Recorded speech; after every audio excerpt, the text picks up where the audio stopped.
আপনাদের কাছে মানবিক আবেদন করতেছি, সে নিরীহ মানুষ, হয়তো কোনো মিস আন্ডারস্ট্যান্ডিং হতে পারে, তার ব্যাপারে হয়তো ভুল হতে পারে, সে একেবারে নিরীহ একটা মানুষ। তাকে হয় আমার কাছে ফিরিয়ে দিন, হয় তাকে আমার কাছে ফিরিয়ে দিন, নয় আমাকে তার পর্যন্ত পৌঁছে দিন, নয় আমাকে তার পর্যন্ত পৌঁছে দিন। তার ব্যাপারে কথা বলারও কেউ থাকবে না, তার ব্যাপারে আপনাদের সামনে ফেস হওয়ারও কেউ থাকবে না।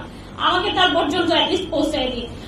আমি আপনাদেরকে, আমি না মামলাত গুলো আদায় করতে পারতেছি, না আমার নামাজের কোনো অর্থ ঠিক আছে, না আমার কোনো কিছু ঠিক আছে। আমি এই জীবনটা চাচ্ছি না এরকম। আমার দিন শেষে আমার রবের সামনে দাঁড়াতে হবে, দিন শেষে আমাকে আমার রবের সামনে দাঁড়িয়ে ইন্ডিভিজুয়ালি আমার জবাবদিহিটা আমাকেই করতে হবে। আমি এই লাইফটা আর বেয়ার করতে পারতেছি না, আমি আর কোনোভাবেই আমি এটা নিতে পারতেছি না। আমি ফিজিক্যালি প্রচন্ড রকম উইক হয়ে গেছি। আমি হাত জোর করে বলবো আপনাদের কাছে, আমার এই নিউজটা আপনারা মাননীয় প্রধানমন্ত্রী পর্যন্ত পৌঁছে দিন। আমি হাত জোর করে বলবো, আপনারা প্রধানমন্ত্রীর কাছে আমার এই নিউজটা পৌঁছে দিন। উনি যেন অতি সত্বর অনেক অল্প সময়ের মধ্যে উনাকে আমাদের কাছে ফিরিয়ে দেন। উনি একেবারেই নিরীহ সাধারণ একটা মানুষ, ঠিক আমি যেমন, ঠিক উনি যেমন, ঠিক আমি যেমন, আমরা প্রত্যেকে নিরীহ মানুষ। আমি কিছুই জানি না, আমি এই অঙ্গনের মানুষও না, আমি আবারও বলি আমি এই অঙ্গনের মানুষও না। তাই আমার কথায় যদি কোনো ত্রুটি বিচ্যুতি থাকে, কোনো ভুলভ্রান্তি আপনাদের দৃষ্টিগোচর হয়, আমি আপনাদের কাছে ক্ষমা প্রার্থী। আমি মানসিক ভাবেও ভালো নেই, আমি শারীরিক ভাবেও ভালো নেই। আমার পক্ষ থেকে আমি আপনাদের বোন, আমি ওনাকে অনেক ভালোবাসি, আমি আপনাদের বোন। জাস্ট আমি ওনাকে ফিরে পেতে চাই। আমি আপনাদের বোন, আপনারা সবাই আমাকে একটু হেল্প করবেন। আমি আপনাদের বোন। আমি আর এর বেশি কিছু আপনাদেরকে আমি বলতে পারতেছি না, আমি আর পারতেছি না। আমি জাস্ট কিছু পারতেছি না, আমি আর কিছু পারতেছি না। আমার পক্ষ থেকে প্রধানমন্ত্রী পর্যন্ত লেটার দেওয়া হয়েছে। আমি ডিবি কার্যালয়ে গিয়েছি, আমি র্যাব সদর দপ্তর গিয়েছি, পুলিশ হেডকোয়ার্টার গিয়েছি, এবং প্রত্যেকের কাছে আমার পক্ষ থেকে একটা লেটার পৌঁছে দেওয়া হয়েছে। আমি আসার আগে র্যাব হেডকোয়ার্টার থেকে র্যাবের ডিজি স্যারের সাথে দেখা করে এসেছি। উনি আমাকে আশ্বস্ত করেছেন যে আমাদের কাছে নেই, অ্যাটলিস্ট আমাদের কাছে থাকে আমি আপনাকে ইনফর্ম করতে পারতাম, আমাদের কাছে নেই। আমি তার সার্বিক সহযোগিতা কামনা করে এসেছি যে আপনি আমাকে সাহায্য করেন। তিনি আমাকে আশ্বস্ত করছেন, তিনি তার নাম্বারগুলো রেখেছেন, তিনি বলেছেন যে আমরা দেখতেছি, যদি কোনো খবর পাই আমরা জানাবো। আমাকে প্রশ্ন করেছেন, আপনি কি মনে করেন যে সে আমাদের প্রশাসনের কাস্টাডিতে আছে? আমি বলেছি না, আমি এমন মনে করে আপনাদের শরণাপন্ন হইনি, বরং আমি আপনাদের কাছে, আপনারা পারবেন, আপনাদের সেই শক্তি আছে, সেই আশা নিয়ে আমি আপনাদের শরণাপন্ন হয়েছি। আপনারা চাইলে অনেক অল্প সময়ের মধ্যে সম্ভব, এমন একটা নিরীহ মানুষের উপরে কি জন্য এই ধরনের একটা অভিযান হবে? উনি তো একেবারেই সাধারণ মানুষ, হয়তো কোনো ভুল বোঝাবুঝি হতে পারে। ওনাকে ফিরিয়ে দিন, আল্লাহর ওয়াস্তে ওনাকে ফিরিয়ে দিন। আমাকে একটা সাউন্ড লাইফ লিড করার মতো একটা পরিস্থিতি তৈরি করে দিন। আমি কিছুই করতে পারতেছি না, আল্লাহর ওয়াস্তে ওনাকে ফিরিয়ে দিন। আপনারা চাইলে অনেক কিছু অনেক সহজভাবেই সম্ভব। আমি আপনাদের কাছে আবারও ক্ষমা প্রার্থী যদি আমার কথার মধ্যে কোনো ভুল বিচ্যুতি আপনাদের দৃষ্টিগোচর হয়ে থাকে। আমি আমার কথা শেষ করতেছি, এই মেসেজটুকুই আমার পক্ষ থেকে আপনারা পৌঁছে দিবেন। আমি কথা শেষ করার আগে আপনাদেরকে আবারও ধন্যবাদ জানাচ্ছি।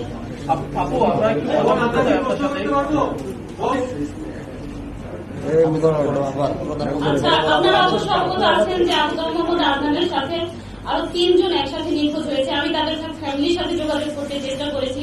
আসলে রংপুরের এরা ফ্যামিলিগত ভাবে মানুষগুলো এমন যে তাদের হয়তো বা আমি জানি না, তারা খুবই নিরীহ অথবা হয়তো বুঝতেছে না। আমি তাদের সাথে যোগাযোগ করেছি, আসার জন্য বলেছি যে আমরা ব্রিফিং আয়োজন করেছি কনফারেন্সের, কিন্তু তারপরে তাদের রেসপন্সটা ছিল এমন যে হ্যাঁ আপু আপনি করতেছেন, আপনি করতে থাকেন, আমরা আসতে পারলাম না, এই ধরনের। তো দুঃখিত যে আমি তাদেরকে আপনাদের সামনে উপস্থিত করতে পারিনি। 3টা মানুষ, আমি 4জন মানুষ কার সহ, এটা অবশ্যই কোন প্রাইভেট কোন সংস্থার কাজ হতে পারে না। জাস্ট এটুকুই আমার ধারণা, এটা কোন প্রাইভেট ভাবে তাকে গুম করা হয়েছে, এটা হতেই পারে না। প্রশাসন চাইলেই অনেক অল্প সময়ের মধ্যে এটা একেবারে সম্পূর্ণরূপে উদ্ঘাটন করতে পারে। একদম চুলচেরা কিছুই বাকি থাকবে না। এখানে প্রশাসন যদি এখানে হস্তক্ষেপ করে অল্প সময়ের মধ্যে এই বিষয়টাই সুরাহা করা সম্ভব।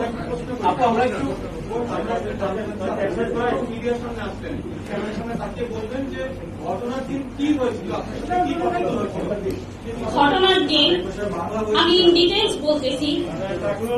ঘটনার দিন উনি আসতেছে যখন 3টা থেকে 3:30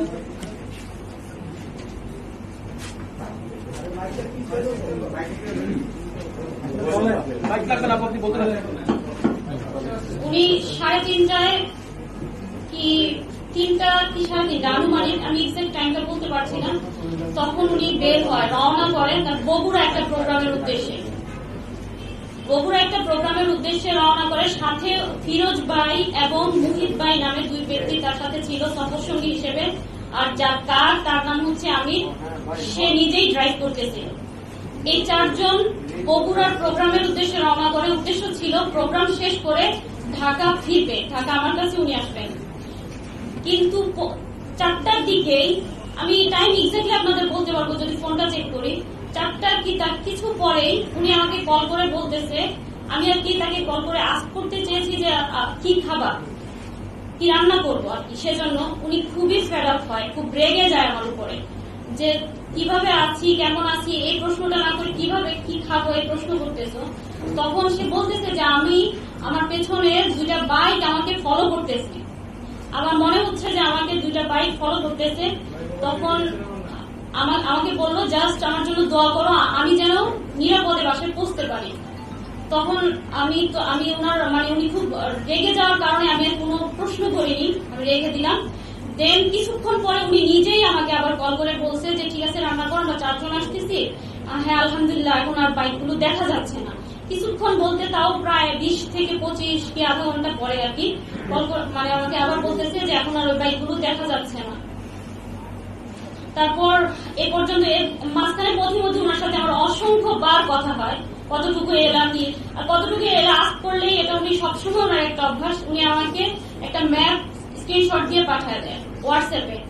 তো ওই দিনও অনেকগুলো ম্যাপ শেয়ার করছে যখন যেখানে ছিল।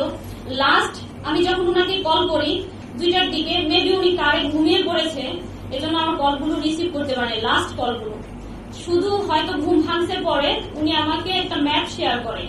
সেই ম্যাপটা শেয়ারের লাস্ট টাইমটা ছিল 2:37। তো আমারও চোখ লেগে গিয়েছিল, আমি হুট করে যেই দেখলাম যে ম্যাপটা 2:37 শেয়ার করা, তারপর তো চলে আসার কথা। ওখানে শো করতেছিল ডেস্টিনেশন 18 মিনিট, 18 মিনিটের মধ্যে উনি মিরপুর ইন করবে এরকম।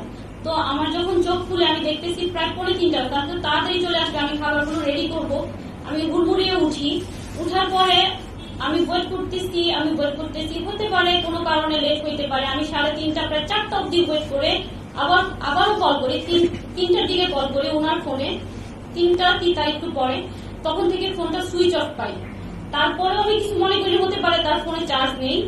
তারপর আরো কিছুক্ষণ পরে আমি আমিরের নাম্বারে, যার কার ড্রাইভ যে করতেছিল, তাকে কল করি। কল করার পর তার ফোনও সুইচ অফ পাই। তখনই আমার কাছে একটু সন্দেহ হয়। তারপর থেকে আমি লাগাতার ট্রাই করতে থাকি, আর একটু ওয়েট করি। এভাবে 5টা বেজে যায়। 5টার পরে আমি যাদেরকে চিনি বা ওনার সাথে যারা মোটামুটি চলাফেরা করে, এদেরকে আমি নক করা শুরু করি। আর ফ্রাইডে ওনার একটা প্রোগ্রাম খুতবা ছিল, সাবার একটা খুতবা ছিল, সেই খুতবায় উনি অ্যাটেন্ড করলো কিনা। আমি প্রায় 6টা অব্দি তাকে অনেককে কল করার পরে আমি 6টার পরে ওখানেও কল করি যে ওখানে চলে গেল কিনা কোনো কারণে। তারাও বললো যে না, এখানে আসেনি। এই ছিল ঘটনা। দেন তারপরে আমি দারুস সালাম থানায় আর উদ্দেশ্যে রওনা হয়ে যাই, কারণ আমি যে দেখেছি ওখানে গাবতলী শো করতেছিল, সেজন্য। আমি দারুস সালাম থানায় যাওয়ার পরে তারা আমাকে বলে যে আপনার সব ডিটেলস গুলো নিল, আদনান সাহেবের সব নাম্বার সবকিছু নিল। নেওয়ার পরে বলতেছে যে আমরা লোকেশন জেনে দেন আমরা একটা আপনাকে জানাবো কিছু একটা। তারপর আমি জানতে চাইলাম অ্যাটলিস্ট তুমি কোথায় আছে, এটা ইনফরমেশনটা আমি কোথায় পাবো। তখন তারা আমাকে বললো যে আপনি এক কাজ করেন, ডিবির ওখানে যান, র্যাবের কার্যালয়ে যোগাযোগ করেন, তাদের পর্যন্ত গিয়ে আপনি জানার ট্রাই করেন যে আসলে উনি কোথায় আছে। আমি গেলাম। পরের দিন দারুস সালাম থানায় আমার সারাদিন একেবারে রাত অবধি। তারপর তারা বলতেছে যে না, এখানে লোকেশনটা এখানে না, তাই তারা এখানে জিডি নিতে পারবে না। যদি জিডি করতেও হয় তো যেন পল্লবী গিয়ে করি। তো পল্লবী যাওয়ার পরে তারাও বিষয়টা আমলে নেয়নি, একই কাহিনী করলো যে আমি লোকেশন দেখবো, দেন আমরা জানাবো। সেম আমি ওভাবে বসে থেকে চলে আসি। তারপর আবার লাস্ট আমি কিবার আমার কাছে দিন রাত সব সমান, ডেট তারিখ সব সমান, তাই আমি এখনো বলতে পারবো না আজকে কত তারিখ কিংবা আজকে কি বার। তো আমি তারপর পল্লবী থানায় মেবি গতকালের আগের দিন রাতে আমি গিয়ে ওনার একটা পার্সোনাল নাম্বার আছে এটা শেয়ার করি যে স্যার আমার একটা ভুল হয়ে গেছে, পাবলিকটা দিয়েছিলাম, পার্সোনালটার কথা আমি ভুলে গিয়েছিলাম। এই পার্সোনালটা দেওয়ার পর ওইটা থেকে তারা বললো, ওটা দেখে ওটার লোকেশনের কথা বলেনি, তাৎক্ষণিকই ততদিনে হয়তো মিডিয়ায় বিষয়টা চলে আসছে গত পরশু রাতে। তাৎক্ষণিক তারা একটা অভিযোগ নেয়। এর মধ্যে রংপুর কোতোয়ালি থানায় ওনার মায়ের পক্ষ থেকে একটা জিডি নেয়। সেই জিডির মাধ্যমে, জিডির নাম্বার দিয়ে একটা অভিযোগ গ্রহণ করে পল্লবী থানায়। আর আমি তো আমার চেষ্টা অব্যাহত রেখেছি। এরই মাঝে আমি প্রধানমন্ত্রীর কার্যালয়ে 2 বার গিয়েছি, ওখানে লেটার দিয়েছি। ডিবি কার্যালয়ে তো আমি অনেক ট্রাই করেছি, আমাকে তো কোনোভাবে অ্যাক্সেসই দেয়নি। আর আমি তো জানিও না সবচেয়ে বড় কথা কোন বইতে যেতে হবে, কিভাবে কি করতে হবে, কারণ আমি তো এই অঙ্গনের মানুষই না। বাধ্য হয়ে শুধুমাত্র উনার জীবনটার কথা ভেবে উনার জন্য আমার যন্ত্রণার জায়গা থেকে, আমার আর্তনাদের জায়গা থেকে আপনাদের সামনে ফেস হতে হয়েছে। আমি কখনোই ফেস হতে চাইনি। আপু, উনি বগুড়া একটা প্রোগ্রামের কথা বলে বাসা থেকে বের হয়েছিলেন, উনি কি বগুড়ায় গিয়েছিলেন নাকি সরাসরি ঢাকায় এসেছিলেন? একটু যদি না, প্রোগ্রামের কথা, বগুড়ার প্রোগ্রামটা হয়নি। ওই মেবি আমার সাথে তো তার ডিটেলস আর কথা হওয়ার সুযোগ ছিল না। আমি ভাবছিলাম বাসায় এলে দেন আমিও তাকে আস্ক করবো যে আসলে কি কারণ ছিল, কি হয়েছিল প্রতিমধ্যে, কারণ সে খুব রেগে গিয়েছিল আমার উপরে। সেজন্য আমি আর তাকে ওখানে কিছু জিজ্ঞেস করিনি, শুধু এতটুকুই জানতে পেরেছি যে ওই দিন আর প্রোগ্রামটা উনি অ্যাটেন্ড করেনি।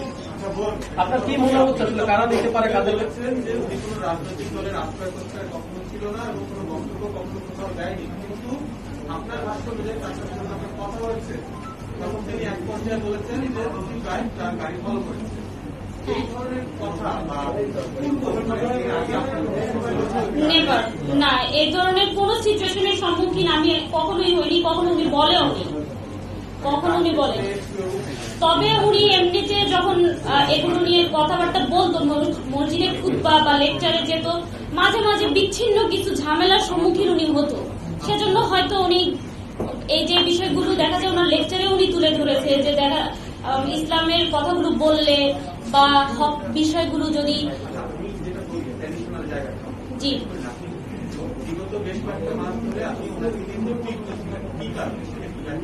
বিগত কয়েক মাস ধরে আমি তাকে নিয়ে উদ্বিগ্ন ছিলাম এরকম আমি বলিনি। প্রোগ্রাম যারা আয়োজক তাদের সাথে যোগাযোগ করেছেন কিনা, বা উনি যে প্রোগ্রামটাতে গেলেন বগুড়াতে প্রোগ্রামে যায়নি, প্রোগ্রামটা অ্যাটেন্ড করেনি। যারা আয়োজক, যারা এটা আয়োজন করলেন, যারা আয়োজক আমি তাদেরকে চিনি না। আর তার কোথায় কখন প্রোগ্রাম থাকে এগুলো সব তো আর আমার সাথে শেয়ার করে না। আমি তো সবার নাম, যেগুলো পোস্টার হয় জাস্ট ওগুলো হয়তো বা আমি জানি। আর খুববার ওখানে আমি কল করতে পেরেছি এজন্য যে এটার পোস্টার হয়েছিল, আদারওয়াইজ আমি তো আর জানি না কাদের সাথে তার কথা হচ্ছে। আমি তো আপনাদের সাথে ফেস হচ্ছি, এভাবে তো ফেস হওয়ার প্রশ্নই আসে না। আপু, একটু বলবেন কি আসলে আপনাদের কি মনে হচ্ছে, কারা তাকে অপহরণ করে থাকতে পারে, বা আপনাদের পরিবারের পক্ষ থেকে আপনারা কি মনে করছেন? আইন শৃঙ্খলা রক্ষাকারী বাহিনী কেউ নিয়ে গেছে নাকি অন্য কারোর সাথে তার শত্রুতা ছিল? আমি এত কিছু বুঝি না, আমার শুধু সন্দেহের জায়গা থেকে স্বাভাবিক, হয়তো আমার জায়গায় আপনারা থাকলেও মনে হতে পারে এটা হতে পারে, ওইটা হতে পারে, নানান জল্পনা কল্পনা আপনার মনে দানা বাঁধতেই পারে। আমার জায়গায় আপনি থাকলেও এটা হতো। সেই জায়গা থেকে কখনো মনে হয় ওনার ব্যাপারে অনেক সময় অনেকে বিরূপ মন্তব্য করতেন, অনেক সময় ওনার ব্যাপারে অনেকে অনেক রকমের কথা বলতেন। তো মনে হয় যে এজন্যই কি ওনার উপরে কোনো প্রেশার এলো কিনা, বা এজন্যই উনি এত বড় একটা ঘটনার শিকার হলেন কিনা, এজন্যই ওনার লাইফটা বিপন্ন কিনা। আবার কখনো মনে হয় উনি জিও পলিটিক্স নিয়ে আলোচনা করতো, পলিটিক্যাল সায়েন্টিস্ট বা সায়েন্স নিয়ে কথা বলতো, সবাইকে পড়াশোনা করার জন্য উদ্বুদ্ধ করতো। ওনার লেকচার গুলো শুনলে দেখবেন। তো মনে হয় এটা কি ইন্টারন্যাশনালি কোনো একটা গোয়েন্দাদের বিষয় কিনা। এক এক সময় আমার মনে এটা আমার হতেই পারে, এক এক সময় এক এক রকমের ধ্যান ধারণা চিন্তা ভাবনা কত কিছুই তো ব্রেনে ঘুরপাক খায়। আমি তো এগুলো বুঝি না ভাইয়া, আপনারা ভালো বুঝবেন আমার যে আসলে কি হতে পারে। আমি জাস্ট ঘটনার সাক্ষী। আমি আপনাদের কাছে আমার তার সন্ধান চেয়ে আবেদন করতেছি। সরাসরি একটা প্রশ্ন করি। সম্প্রতি কিন্তু আপনি জিও পলিটিক্সের কথা বলেছেন, ইসলামিক জিও পলিটিক্সের যে জায়গা, ফিলিস্তিন এবং ইসরায়েলের ঘটনা নিয়ে ওনার অবস্থান থেকে কি সম্পর্কে বলছেন? ফিলিস্তিন ইসরায়েলের বিষয় নিয়ে ওনার অবস্থান বলতে আপনি কি আজ করতেছেন? উনি ওনার বক্তব্যগুলোতে তো আছে, উনি তো ইসরায়েলের ব্যাপারে বলতেনই। আমরা মুসলিম বলতেই আমরা সকলেই আল আকসাকে ভালোবাসি, আর আল আকসার উপরে যাদেরই রক্তচক্ষু থাকবে সে ব্যাপারে আমাদের দিল থেকে একটা তাদের প্রতি বেদনা থাকবে, একটা যন্ত্রণা কাজ করবে। That's it. আচ্ছা আপু, এরকম ঘটনা অনেক সময় দেখা যায় যে আইন শৃঙ্খলা রক্ষাকারী বাহিনী পরবর্তীতে গ্রেপ্তার স্বীকার করে। তো আপনাকে এখানে কোনো আশঙ্কা আছে কিনা? অ্যামনেস্টি ইন্টারন্যাশনাল উদ্বেগ জানিয়েছে, আন্তর্জাতিক কোনো মানবাধিকার সংস্থার সাথে আপনারা যোগাযোগ করেছেন কিনা, কিংবা ফার্দার আপনারা কি কি স্টেপ নেবেন ওনাকে পাওয়ার জন্য? জি, আমাদের একটা অলরেডি একটা আবেদন সাবমিট করা হয়েছে। আর হচ্ছে আমি আসলে এ পর্যন্ত আমি এরপরে নেক্সট স্টেপগুলো আমি এখন আমার ব্রেনে নেই। আমি আপনাদের কাছেই আসছি, আমি প্রধানমন্ত্রীর কার্যালয়ে আবার যাওয়ার ট্রাই করব, আমি এভাবেই ট্রাই করে যাব। এরপরে আমার সর্বাত্মক চেষ্টাগুলো এভাবে এগুলো কেন্দ্রিকই হবে। এর বেশি আমি আর কি করতে পারি? আমি তো একটা সাধারণ মানুষ। আমি যমুনা টেলিভিশন থেকে আসছি। সেটা হচ্ছে আমাদের আসলে ব্যক্তিগত জীবন নিয়ে আমাদের তারপরেও যেহেতু উনি মিসিং এবং এটা নিয়ে সারা বিশ্ব নিয়ে আলোচনা হচ্ছে বাঙালিদের মধ্যে, একটু তার আবু তহা মোহাম্মদ আদনান, এই আমরা জানি তার নাম আফজালুল আদনান, আবু তহা মোহাম্মদ আদনান এবং তার এই যে পরিস্থিতি, এইটা উনি আসলে কিভাবে হয়ে ওঠেন এটা একটু বলবেন? তার আসলে ব্যাকগ্রাউন্ড বা তার পড়াশোনা বা এগুলো ওটা হচ্ছে তার আইডি কার্ডের নেই। আর আবু তহা মোহাম্মদ আদনান দিয়ে তার অফিসিয়াল পেজ গুলো চলতো, ইউটিউবে এই নামটা দেওয়া ছিল, যার জন্য এই নামটাতেই উনি পরিচিত। আর পড়াশোনার ব্যাকগ্রাউন্ড হচ্ছে উনি ফিলোসফিতে মাস্টার্স করেন, দেন উনি সালাফি মাদ্রাসা থেকে অ্যারাবিকের উপরে বিভিন্ন অনেক টিচারের থেকে অনেক মুরব্বীদের থেকে শিক্ষা গ্রহণ করেন। তবে উনি এমন না, আমি আবারও বলতেছি, কথাটা আমি শুরুতে বলছি যে উনি সালাফি কিংবা হানাফি কিংবা হাম্বলি কিংবা কওমি কিংবা দেওবন্দি কিংবা আহলে হাদিস, উনার এরকম কোনো পরিচয় নেই। উনি সবার থেকে উনি সংকীর্ণ মনের ছিলেন না, উনি হকটা সব জায়গা থেকে গ্রহণ করতেন এবং উনি প্রচুর পড়াশোনা করতেন, অনেক বেশি পড়াশোনা করতেন। জাস্টিস তকি উসমানীর বইগুলো উনি পড়তেন। আমার বাসায় যে বইগুলো আছে, রংপুরে ওনার যে বইগুলো আছে, এগুলো মানে সব বাইরের স্কলারদের বই আছে অনেক, মানে উনি সবার থেকে এলেম নিতেন। উনিও তো সাধারণ একটা মানুষ, আর ব্যাকগ্রাউন্ড ওনার জেনারেল। রাজনীতির সাথে যুক্ত না, রাজনীতির সাথে যুক্ত থাকা অপরাধ মনে করেন? আমি একটু বুঝি না, আমি রাজনীতি কি জিনিস জানিও না।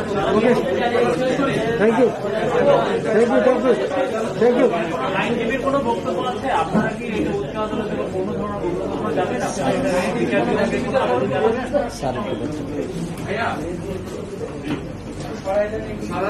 একটা প্রশ্ন, সর ভাই, আপনি যদি বলতেন যে তাহলে কি তাকে আরো দ্রুত উদ্ধার করা সম্ভব ছিল? কারণ ওনার স্ত্রী গেছেন, খুঁজেছে, যাওয়া পায় নাই, একদিন গেছে, 2 দিন গেছে, এখানে করতেন না। দ্বিতীয় প্রশ্ন হচ্ছে, আপনি নিশ্চয়ই গাবতলীটা ভালো মতো জানেন, একজন সাবেক সেনা কর্মকর্তা হিসেবে খুবই গুরুত্বপূর্ণ একটা স্থাপন জায়গা, এবং সেটা সবসময় সেখানে পুলিশ, নিরাপত্তা বাহিনী, সিসিটিভি ক্যামেরা, এরকম বিভিন্ন আয়োজন দিয়ে আমিনবাজার জায়গাটা এবং ব্রিজটা, আমিনবাজার ব্রিজটা ঘেরা থাকে। এরকম একটা স্পর্শকাতর জায়গা থেকে একজন ব্যক্তি নয়, 4 জন ব্যক্তি, একটি গাড়ি এখান থেকে মিসিং হয়ে যাওয়াটাকে কি রাষ্ট্রের কতটা ব্যর্থতা বলে মনে করেন? দেখুন, এটা আমি শুরুতেই বলেছি যে অত্যন্ত উদ্বিগ্নের কারণের জায়গাটা এটা যে শুধু একজন ব্যক্তি না, 4 জন ব্যক্তি একটি গাড়ি সহ। প্রাইভেট কোন শত্রু বা কোন এগ্রিভ পার্সনের পক্ষে এটা কোনোভাবেই সম্ভব নয়। রাষ্ট্র বা আইনশৃঙ্খলা বাহিনী যদি দ্রুত ব্যবস্থা নিত তাহলে এটা ডেফিনেটলি উদ্ধার করা সম্ভব। আমি ছোট্ট একটা উদাহরণ দিয়ে বলি, আপনাদের মনে আছে অ্যাডভোকেট রেজওয়ানার হাজবেন্ড কিডন্যাপ হয়েছিল নারায়ণগঞ্জ থেকে, সেইটা পরে মিটমাট হয়ে যায়, কোনো আইন শৃঙ্খলা বাহিনী ব্যবস্থা নেয় না। একই দিনে একটি শিশু কিডন্যাপ হয়েছিল, পুলিশ দ্রুত সেই শিশুটাকে উদ্ধার করতে পারে। আমাদের পুলিশ অনেক এফিশিয়েন্ট, তারা বিদ্যুৎ গতিতে ব্যবস্থা নিতে পারে, যেটা পরিমণির ব্যাপারে নিয়েছে। পরিমণি নিজেই স্টেটমেন্ট দিয়েছে যে বিদ্যুৎ গতিতে তারা কাজ করেছে। কিন্তু এখানে যদি রাষ্ট্রের উচ্চ জায়গা থেকে নির্দেশ দিত অথবা নির্দেশ যায়, তাহলে আমি মনে করি এটা মাত্র ঘন্টার ব্যাপার তাকে বের করা। আর যে কোনো ভাবে তার শত্রু থাকুক, প্রাইভেট থাকুক, যে কোনো ব্যাপারে যদি কোনো নাগরিক নিখোঁজ হয়, সেখানে পুলিশের দায়িত্ব হল তাকে খুঁজে বের করে তার ফ্যামিলিকে বলা এইটা হয়েছে, তার একটা জবাব দিতে হবে, এইটা পুলিশের অব্লিগেশন। কিন্তু যখনই আমাদের সন্দেহের সৃষ্টি এখানে হয়, যখন পুলিশ দায় সারা জবাব দেয় অথবা স্কিপ করতে চায়, এই থানা না ওই থানা না ওই থানা না, এবং একটা দায় বসে, যেমন আজকে স্বরাষ্ট্রমন্ত্রী গতকালকে বোধহয় আজকে আনসার একাডেমিতে একটা আনসারদের পাসিং আউট প্যারেডে বলছে আমরা গুরুত্বের সাথে দেখছি। এই কথাগুলো অনেক সময় একটু দায় সারা গোছের মনে হয়। শুধু দেখছি বললে হবে না, যদি রাষ্ট্র চায়, রাষ্ট্রের উপরে কেউ শক্তিশালী নাই। আমাদের পুলিশ বাহিনী র্যাব অত্যন্ত দক্ষ, তারা চেলে 1 ঘন্টা 2 ঘন্টার ভিতরে এই কেস উদ্ঘাটন করা সম্ভব, তারা এর পিছনে উদ্ঘাটন সম্ভব। এবং আমরা আশা রাখবো, আমি এই ফ্যামিলি লয়ার হিসেবে এই 4টা প্রাণ এবং গাড়ির কথা বাদ দেন, তাদেরকে দ্রুত রাষ্ট্র তার রেসপন্সিবল দায়িত্ব পালন করে তার ফ্যামিলির কাছে ফেরত দেবে। ধন্যবাদ আপনাদের। এটা নিয়ে আপনারা আদালতে যাবেন? এটা নিয়ে আদালতে যাবেন? এটা নিয়ে কোনো আইনি পদক্ষেপে যাবেন? আমি একটু কথা বলি যে আমরা জেনেছি যে আদনান সাহেব তার বক্তৃতায় যে সব প্রশ্নগুলো উত্থাপন করতেন সবসময় সেটা হচ্ছে জুদাইজমের বিরুদ্ধে, জার্নিস্ট মুভমেন্ট নিয়ে কথা বলতেন, এবং হচ্ছে সেটা জুদাইজমের বিরুদ্ধে এবং ইহুদিজমের বিরুদ্ধে। আমরা জায়গা থাকি যে ইহুদিজমের বিরুদ্ধে কথা বলতে সারা পৃথিবীতে তারা তাদের গোয়েন্দা সংস্থা যে মুসাদ, তারা সে ভয়ঙ্কর হচ্ছে পাওয়ারফুল। আপনারা কি সাসপেক্ট করছেন যে না? এটা তো আপনি দেখছেন যে তার স্ত্রী বলেছে সন্দেহের অবকাশ থেকে যায়, কারণ যখন এটা উদ্ঘাটন না হবে যে কোনো ধরনের সন্দেহই হতে পারে। আইনি পদক্ষেপ আমরা এর আগের ঘটনাগুলো আমরা দেখেছি যে এগুলার নিয়ে রিড করা সম্ভব। আইনি পদক্ষেপ তো পুলিশ স্টেশনে যাওয়া একটা আইনি পদক্ষেপ, তো পুলিশ তো সেখানে সঠিকভাবে এখন পর্যন্ত দায়িত্ব পালন করেছে বলে। আপনি দেখেন 10 তারিখ থেকে আজকে 16 তারিখ, 6 দিন। তো 6 দিন কিন্তু কম সময় না। তো 6 দিনে মাত্র একটা জিডি হয়েছে। তিনি কার কাছে যেতে পারতেন? রাষ্ট্রের সর্বোচ্চ ব্যক্তি প্রধানমন্ত্রীর কাছে আবেদন করেছে, তাকে মা বলে সম্বোধন করেছে। তিনি আর কোথায় যেতে পারতেন? র্যাবের ডিসি অত্যন্ত দক্ষতার সাথে তারা দায়িত্ব পালন করে। আর কোথায় যেতে পারতেন? আইজিপি পুলিশ, তার কাছে আবেদন করছে। এর চেয়ে বড় আইনি পদক্ষেপ আর কি হবে? রিট করা যাবে, আদালতের কাছে যাওয়া যাবে, ইভেন আদালত সুগমভাবে এইটার বিরুদ্ধে ব্যবস্থা নিতে পারে। কারণ 1-2টি মানুষ না, 4টি মানুষ একসাথে নিখোঁজ হয়ে আছে, and that to প্রায় 1 সপ্তাহ। সো এই ক্ষেত্রে যদি পুলিশ বাহিনী, ল এনফোর্সিং এজেন্সি যদি সঠিকভাবে দায়িত্ব পালন না করে, আইনের কাছে গেলে আইন তো পুলিশের কাছেই সেটাকে বলবে যে আপনারা ব্যবস্থা নেন। তো প্রথম দায়িত্বটা তো আসলে এই ক্ষেত্রে পুলিশের দায়িত্ব। ধন্যবাদ আপনাদের সবাইকে। দিনে আপনার কাছে কোন ধরনের সন্দেহজনক কল বা SMS এসেছে কিনা?